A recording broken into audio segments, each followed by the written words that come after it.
आप सभी को राधे राधे। हम लोग फिजिक्स का टॉपिक बल, गति एवं गति के नियम से संबंधित रेलवे में जितने भी सवाल पूछा गया है उसको आज इस वीडियो के माध्यम से कंप्लीट कर लेंगे। अगर आप टॉपिक वाई PYQ करना चाहते हैं तो आप प्ले लिस्ट से जाकर देख सकते हैं। हम लोग बायोलॉजी का कंप्लीट कर लिए हैं PYQ, और फिजिक्स का भी लगभग पोर्शन समाप्त कर चुके हैं। तो आज का पहला सवाल है 135 नंबर। कहता है जब कोई वस्तु एक समान गति से गति कर रही हो तो उसका त्वरण क्या होगा? आंसर हो जाएगा ऑप्शन सी, शून्य होगा। अगला सवाल है 136 नंबर। कहता है मुक्त रूप से गिर रही किसी वस्तु का गति का उदाहरण है। आंसर हो जाएगा ऑप्शन सी, एक समान त्वरित गति। अगला सवाल है 137 नंबर। कहता है 12 ग्राम द्रव्यमान की एक गोली को एक राइफल से दागा जाता है। गोली इसके बैरल से होकर जाने में कुल 0.006 सेकेंड का समय लेती है और इसे 300 मीटर प्रति सेकेंड के वेग से छोड़ती है। राइफल द्वारा गोली पर आरोपित बल क्या है? आंसर हो जाएगा ऑप्शन डी, 600 न्यूटन। अगला सवाल है 138 नंबर। कहता है एक किलोग्राम द्रव्यमान वाले एक लकड़ी के तख्ते पर 5 न्यूटन का बल लगाने पर यह 10 मीटर प्रति सेकेंड स्क्वायर के त्वरण से आगे बढ़ता है। ये मीटर स्क्वायर किलोग्राम द्रव्यमान वाला एक अन्य तख्ता समान बल लागू होने पर 20 मीटर प्रति सेकेंड स्क्वायर त्वरण से आगे बढ़ता है। यदि दोनों तख्तों को एक दूसरे के साथ बांध दिया जाए और उन पर समान बल लगाया जाए तो त्वरण कितना होगा? आंसर हो जाएगा ऑप्शन ए, 6.67 मीटर प्रति सेकेंड स्क्वायर। अगला सवाल है 139 नंबर। कहता है वेग और समय का गुणनफल प्रदान करता है। आंसर हो जाएगा ऑप्शन बी, विस्थापन।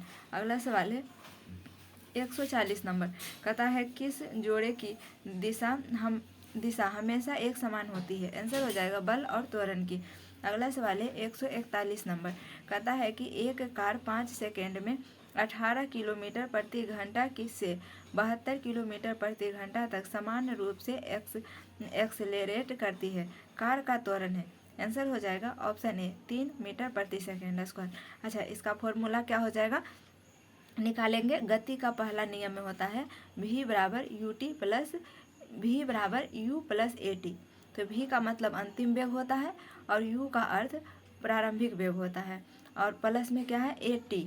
तो इसमें सब कुछ दिया हुआ है। t दिया हुआ है 5 सेकेंड और प्रारंभिक वेग है 18 किलोमीटर प्रति घंटा, तो आपको इसे मीटर प्रति सेकेंड में बदलना होगा। और v का मान दिया हुआ है 72 किलोमीटर प्रति घंटा, तो इसे भी आप मीटर प्रति सेकेंड में बदल के यहाँ से आप त्वरण निकाल सकते हैं। क्या फार्मूला है? u प्लस at, v बराबर u प्लस at। अगला सवाल है 142 नंबर। कहता है एक 2 kg की गेंद 5 मीटर प्रति सेकेंड के वेग से चलती हुई किसी स्थिर 4 kg वाली गेंद से टकराती है। टक्कर के बाद दोनों गेंदों का वेग क्या होगा? आंसर हो जाएगा ऑप्शन सी, 1.66 और 3.33। अगला सवाल है 143 नंबर। कहता है फ्रेम के संदर्भ में जो समय का फंक्शन है एक वस्तु की स्थिति में परिवर्तन की दर क्या है, उसे क्या कहा जाता है? आंसर हो जाएगा ऑप्शन सी, वेग। अगला सवाल है 144 नंबर। कहता है डैश का प्रयोग एक वस्तु की समग्र गति का वर्णन करने और किसी दिए गए समय पर इसकी प्रारंभिक स्थिति के संदर्भ में अंतिम स्थिति का पता लगाने के लिए क्या किया जाता है? आंसर हो जाएगा ऑप्शन सी, दूरी और विस्थापन। अगला सवाल है 145 नंबर। कहता है यदि 10 kg द्रव्यमान की किसी वस्तु पर ये 20 न्यूटन बल लगाया जाता है तो त्वरण कितना हो जाएगा? तो बल बराबर क्या होता है? द्रव्यमान गुना त्वरण होता है। तो बल दिया हुआ है और द्रव्यमान भी दिया हुआ है, तो आप वहाँ से त्वरण निकाल सकते हैं। कैसे त्वरण निकालेंगे? बल बराबर द्रव्यमान गुने त्वरण। तो जब बल से डिवाइड करेंगे 10 को तो आंसर आ जाएगा 2 मीटर प्रति सेकेंड स्क्वायर। अगला सवाल है 146 नंबर। कहता है किसी निर्दिष्ट दिशा में किसी वस्तु की गति को क्या कहा जाता है? आंसर हो जाएगा ऑप्शन सी, वेग। अगला सवाल है 147 नंबर। कहता है एक समान तल वाली सीधी सड़क पर नियत त्वरण पर दौड़ने वाली कार के संबंध में इनमें से कौन सा कथन सत्य है? आंसर हो जाएगा ऑप्शन डी, कार का वेग निरंतर बदल रहा है। अगला सवाल है 148 नंबर कहता है वेग समय ग्राफ पर रेखा का ढलान डैश कहलाता है। आंसर हो जाएगा ऑप्शन सी, त्वरण। अगला सवाल है 149 नंबर कहता है किस कोने से फेंके जाने पर कोई वस्तु सर्वाधिक दूरी तक प्रक्षेपित होती है? आंसर हो जाएगा ऑप्शन डी, 45 डिग्री। अगला सवाल है 150 नंबर कहता है एक चालक समान गति से अपनी कार को चलाता है और 60 सेकेंड से 228 मीटर की दूरी तय करता है।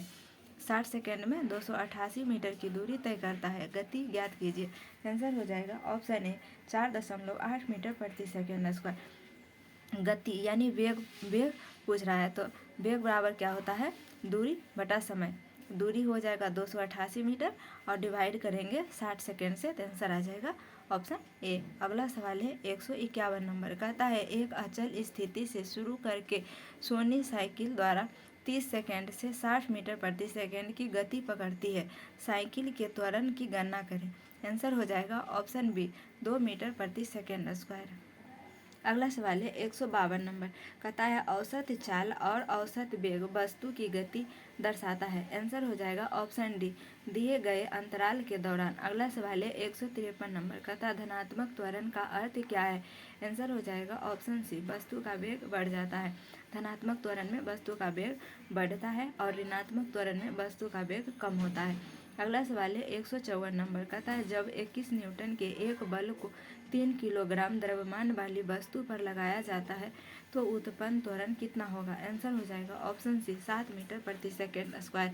अगला सवाल है 155 नंबर कहता है यदि किसी वस्तु द्वारा तय की गई दूरी शून्य है तो वस्तु का विस्थापन कितना होगा? आंसर हो जाएगा ऑप्शन बी, शून्य। अगला सवाल है, अच्छा इस टॉपिक को हम लोग पहले ही रिवीजन कर चुके हैं, इसलिए आज आंसर मिलाकर सिर्फ आपको प्रीवियस ईयर बनाना है या देखना है, जो भी करना है आप इसे कर सकते हैं। आज सिर्फ क्वेश्चन और सिर्फ आंसर बोल रहे हैं। अगला सवाल है 156 नंबर कहता है स्थिर अवस्था में प्रारंभ करने पर सुनील का कार 10 सेकेंड में 20 मीटर प्रति सेकेंड वेग प्राप्त कर लेती है। कार का त्वरण ज्ञात कीजिए। आंसर हो जाएगा ऑप्शन बी, 2 मीटर प्रति सेकेंड स्क्वायर। अगला सवाल है 157 नंबर कहता है वेग में परिवर्तन की दर को क्या कहा जाता है? आंसर हो जाएगा ऑप्शन बी, त्वरण कहा जाता है। त्वरण कहा जाता है वेग में परिवर्तन की दर को। और ऑप्शन ए में लिखा है संवेग। संवेग बराबर क्या होता है? द्रव्यमान। संवेग बराबर होता है द्रव्यमान गुने वेग। संवेग बराबर क्या होता है? द्रव्यमान गुने वेग। P बराबर mv। और गति का ऐसा मात्रा क्या होता है? मीटर प्रति सेकेंड। और बल बराबर क्या होता है? द्रव्यमान गुना त्वरण। F बराबर ma। अगला सवाल है 158 नंबर कहता है कि किरण 90 मीटर लंबे पुल में तैरती है एक छोर से दूसरे छोर तक और फिर वहां से वापस उसी सीधे पथ पर तैरकर वह 2 बार 360 मीटर की दूरी तय करती है। किरण का औसत वेग ज्ञात करें। आंसर हो जाएगा ऑप्शन ए, 0 मीटर प्रति सेकेंड। अगला सवाल है 159 नंबर कहता है कि अंतिम भाग में शुरू होने वाली एक कार 1 मीटर प्रति सेकेंड स्क्वायर समान त्वरण के साथ 2 मिनट के लिए चलती है। कार द्वारा 2 मिनट में प्राप्त गति ज्ञात करें। आंसर हो जाएगा ऑप्शन बी, 120 मीटर प्रति सेकेंड। अगला सवाल है 160 नंबर कहता है सदिश राशि का उदाहरण क्या है? आंसर हो जाएगा ऑप्शन सी, वेग सदिश राशि का उदाहरण है, वेक्टर क्वांटिटी। अगला सवाल है 161 नंबर कहता है स्थिर अवस्था से शुरू होने के बाद एक नाव एक सीधी रेखा में नियत दर से 3 मीटर प्रति सेकेंड स्क्वायर त्वरण से 8 सेकेंड तक गति करती है। इस समय के दौरान नाव द्वारा तय की गई कुल दूरी ज्ञात कीजिए। अगला सवाल आंसर हो जाएगा इसका ऑप्शन सी, 96 मीटर। अगला सवाल है 162 नंबर कहता है एक सदिश राशि में परिमाण और दिशा दोनों होते हैं जबकि अदिश राशि में केवल परिमाण होता है और दिशा नहीं होती। निम्न में से कौन सा सदिश राशि है? आंसर हो जाएगा ऑप्शन सी, विस्थापन। विस्थापन सदिश राशि है, बाकी कार्य, ऊर्जा, गति ये सब अदिश राशि है। अगला सवाल है 163 नंबर, कहता है कि कौन सा समीकरण वेग समय संबंध को दर्शाता है। आंसर हो जाएगा ऑप्शन सी, v बराबर u plus A T. v का मतलब होता है अंतिम वेग, u का मतलब हो जाता है प्रारंभिक वेग, a का अर्थ होता है त्वरण और t का मतलब समय। अगला सवाल है 164 नंबर, कहता है यदि एक ट्रॉली विरामावस्था से 2 मीटर प्रति सेकेंड स्क्वायर के त्वरण से गतिमान होती है तो 4 सेकेंड के बाद उसका वेग क्या होगा। आंसर हो जाएगा ऑप्शन ए, 8 मीटर प्रति सेकेंड। अगला सवाल है 165 नंबर, कहता है समय यदि हो तो साथ किसी वस्तु का वेग दिखाने वाले ग्राफ को क्या कहा जाता है। आंसर हो जाएगा ऑप्शन ए, वेग समय ग्राफ। अगला सवाल है 166 नंबर, कहता है 30 केजी द्रव्यमान के एक लोहे के गोले का व्यास 10.5 किलो यानी 10.5 किलोग्राम द्रव्यमान की एक एल्युमिनियम के गोले के व्यास के बराबर है। दोनों गोलों को एक साथ खड़ी चट्टान से गिराया जाता है। जब वे भूमि से 10 मीटर की दूरी पर हो तो उसका समान होगा। आंसर हो जाएगा ऑप्शन बी, त्वरण। अगला सवाल है 167 नंबर, कहता है किसी प्रक्षेप का प्रक्षेपण वक्र होता है। आंसर हो जाएगा ऑप्शन बी, परवलय। अगला सवाल है 168 नंबर, कहता है किसी वस्तु का त्वरण इसके डैश में के प्रति इकाई समय में हुआ परिवर्तन है। आंसर हो जाएगा ऑप्शन ए, वेग। अगला सवाल है 169 नंबर, कहता है एक पानी से भरी गिलास के नीचे से कागज को खींचते हैं तो पानी में गति उत्पन्न नहीं होती। आंसर हो जाएगा ऑप्शन बी, जड़त्व के कारण। अगला सवाल है ऑप्शन सी में लिखा हुआ घर्षण। घर्षण क्या करता है? घर्षण किसी गति का विरोध करता है। और ऑप्शन ए में लिखा हुआ गति के तीसरे नियम के कारण। गति के तीसरा नियम क्या होता है? क्रिया प्रतिक्रिया को बताता है। अगला सवाल है और ये जड़त्व का पहला नियम, जड़त्व के नियम जो है पहला नियम को बताता है। अगला सवाल है 170 नंबर, कहता है कौन सा सरलीकरण स्थिति वेग संबंध को दर्शाता है। आंसर हो जाएगा ऑप्शन बी, 2as बराबर v square minus u square. अगला सवाल है 171 नंबर, कहता है झूले पर बैठे लड़के की गति डैश होती है। आंसर हो जाएगा ऑप्शन डी, आवर्ती। अगला सवाल है 172 नंबर, कहता है रोलर स्केट की सवारी में कौन सा बल कार्य करता है। आंसर हो जाएगा ऑप्शन बी, अभिकेंद्री बल। अगला सवाल है 173 नंबर, कहता दिए गए काल वेग समय ग्राफ में मंदन का समान है। आंसर हो जाएगा ऑप्शन ए, 5 मीटर प्रति सेकेंड स्क्वायर।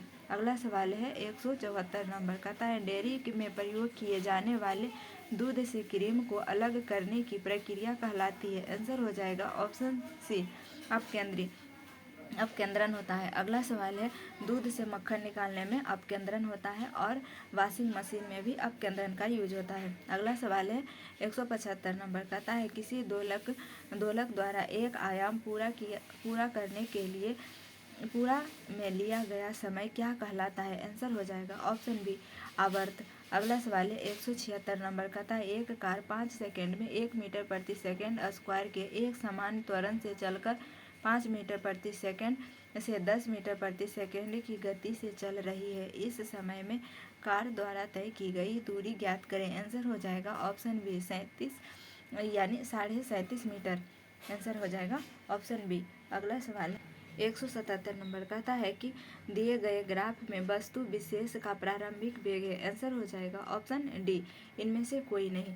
अगला सवाल है 178 नंबर, कहता है एक बच्चे के हाथ में 1/4 kg की एक गेंद है और वह इसे ऊर्ध्वाधर रूप से ऊपर की ओर फेंकता है। उसका हाथ ऊपर की ओर 10 सेंटीमीटर उठता है और इसके साथ से गेंद 2 मीटर प्रति सेकेंड के ऊपरी वेग से निकल जाती है। बच्चे द्वारा गेंद को फेंकने के लिए लगाए गए स्थिर बल का मान क्या है। आंसर हो जाएगा ऑप्शन डी, 5 न्यूटन।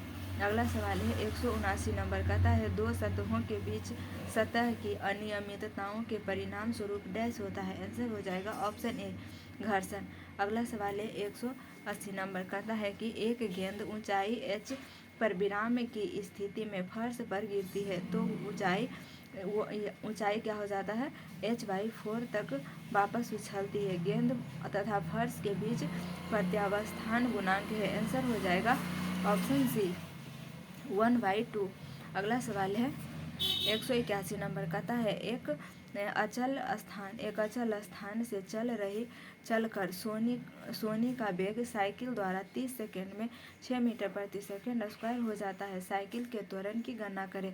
आंसर हो जाएगा ऑप्शन बी 0.2 मीटर प्रति सेकंड स्क्वायर। अगला सवाल है 182 नंबर, कहता है क्रिया एवं प्रतिक्रिया क्या हो जाएगा। क्रिया प्रतिक्रिया क्या कहा जाता है। ऑप्शन ए में लिखा हुआ है दो भिन्न विषयों पर कार्य करते हैं, और ऑप्शन बी में है समान परिणाम होते हैं, और ऑप्शन सी में है विरुद्ध दिशाएं रखते हैं। तो आंसर हो जाएगा ऑप्शन डी उपर्युक्त सभी।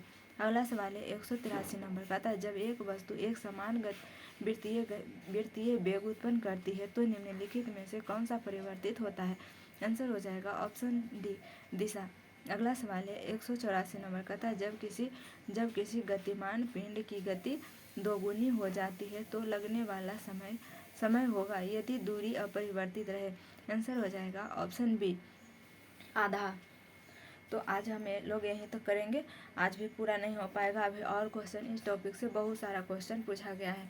तो मिलेंगे नेक्स्ट क्लास में। जय हिंद।